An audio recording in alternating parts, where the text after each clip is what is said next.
Welcome to V learn virtual learning network में आपका स्वागत है। Subject science, session number 11, gravitation. Topic to be covered in this session: gravitation, Newton's law of gravitation, gravity example, free fall, how does the acceleration of gravity depend on the mass of a falling object, and calculating the gravitational constant, motion of an object under gravity, mass and weight, buoyancy and Archimedes principle. Now, gravitation. Gravitation is the force of attraction between two objects in the universe. जैसा कि आप जानते हैं, gravitation का Hindi meaning होता है गुरुत्वाकर्षण। जब कोई भी दो ऑब्जेक्ट यूनिवर्स में होते हैं तो वो एक दूसरे को जिस फोर्स से अपनी तरफ आकर्षित करते हैं उस फोर्स को हम ग्रेविटेशन कहते हैं। जैसे फॉर एग्जांपल, आप बॉल खेलते हैं, बॉल को अगर हम ऊपर की तरफ उछालते हैं तो जितनी तेजी से आप उछालते हैं एक पॉइंट पर जाकर के वो बॉल वापस आ जाती है, और जैसे जैसे जमीन की तरफ आती जाती है उसकी स्पीड जो है बढ़ती हुई होती है, यानी हर ऑब्जेक्ट जमीन पर ही गिर जाता है आकर के। रीजन क्या है कि due to the gravitational force, कि जो जमीन है, जो अर्थ है, वो एक फोर्स अप्लाई करती है, यानी हर वस्तु को जो हम ऊपर फेंकते हैं उसको अपनी तरफ खींचती है, और उस फोर्स को हम ग्रेविटेशन यानी गुरुत्वाकर्षण कहते हैं। ग्रेविटेशन में be the attractions of objects by the earth, हो सकता है, that is for example if a body is dropped from a certain height it fall downward due to earth's gravity.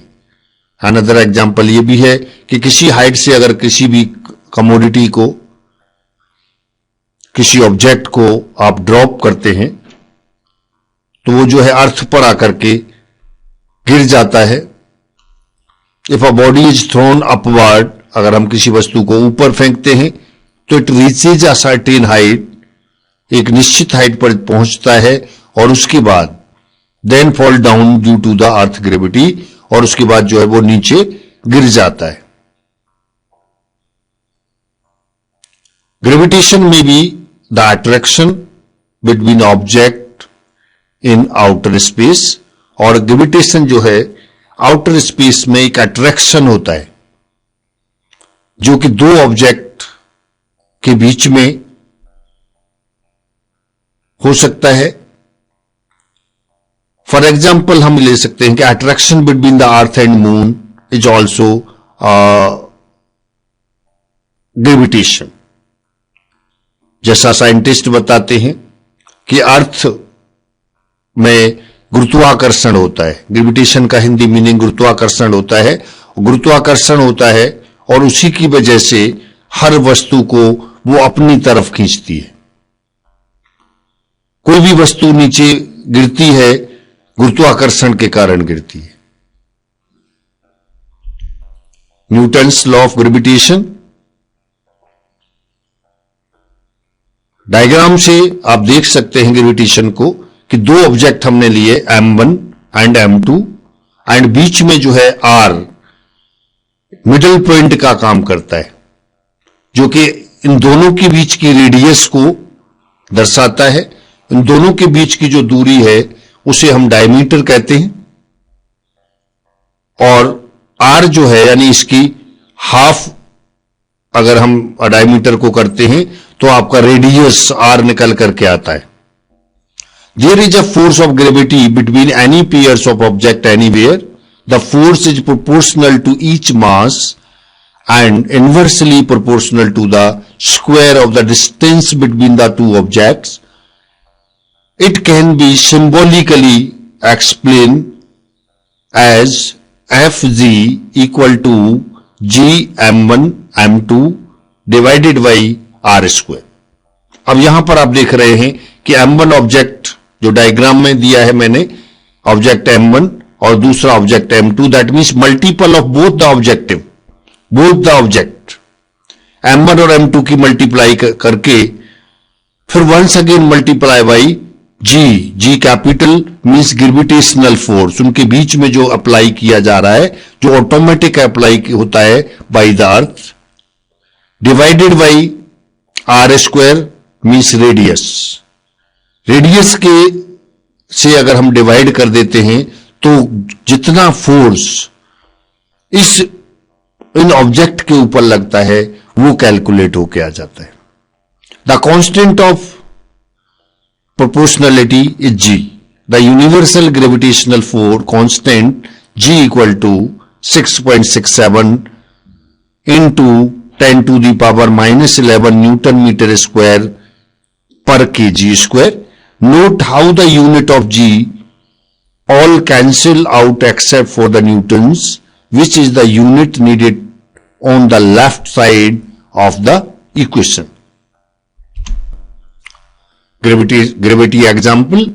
How hard do two planets pull on each other if their masses are 1.23 into 10 to the power 26 kg and 5.21 into 10 to the power 22 kg and they 230 million kilometer apart?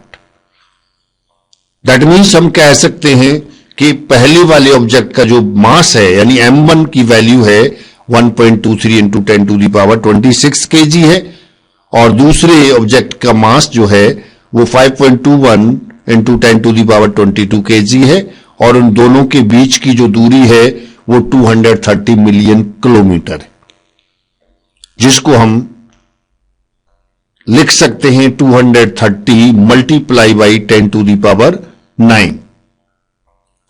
So, by using the formula, Newton's gravitational force formula, F equal to G m1 m2 divided by R square, and put the value of all the things like G equal to 6.67 into 10 to the power minus 11, multiply 1.23 into 10 to the power 26, multiply 5.21 into 10 to the power 22 kg, divided by 230 into 10 to the power 9 meter square.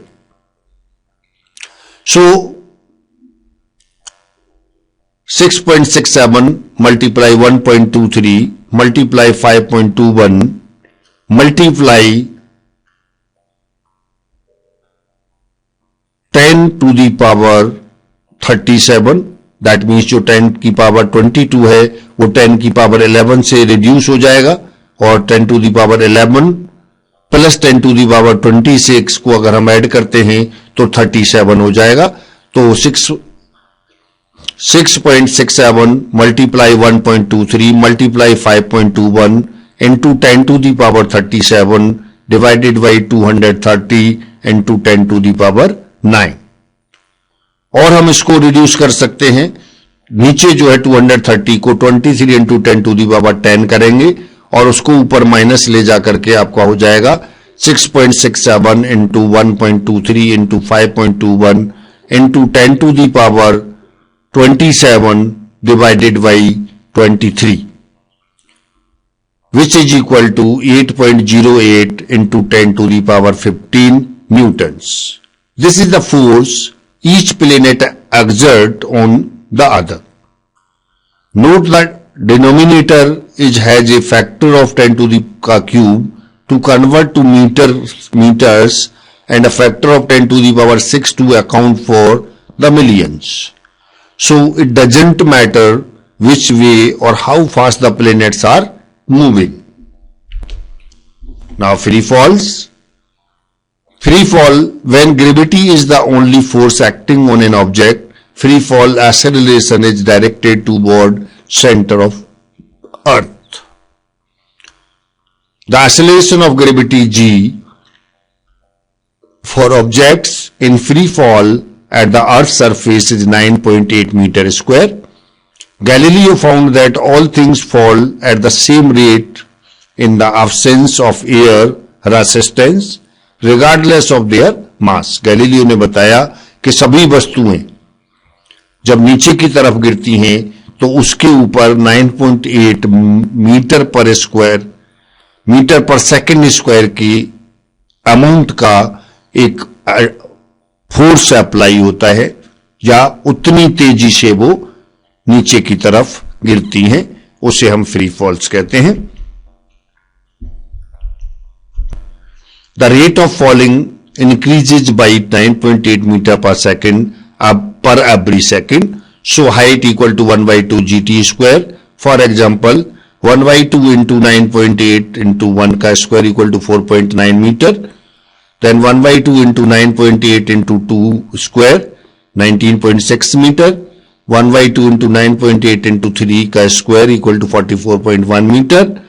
Then 1 by 2 into 9.8 into 4 का square equal to 78.4 metres. तो इस तरह से speed इसकी बढ़ती चली जाती है एवरी अमाउंट ऑफ डिस्टेंस के ऊपर. Now how does the acceleration of gravity depend on the mass of a falling object? It does not. All falling object fall with the same acceleration on a particular planet. Now see why. Because F equal to ma and an earth acceleration due to gravity denoted by g, so F equal to mg or g equal to F upon m.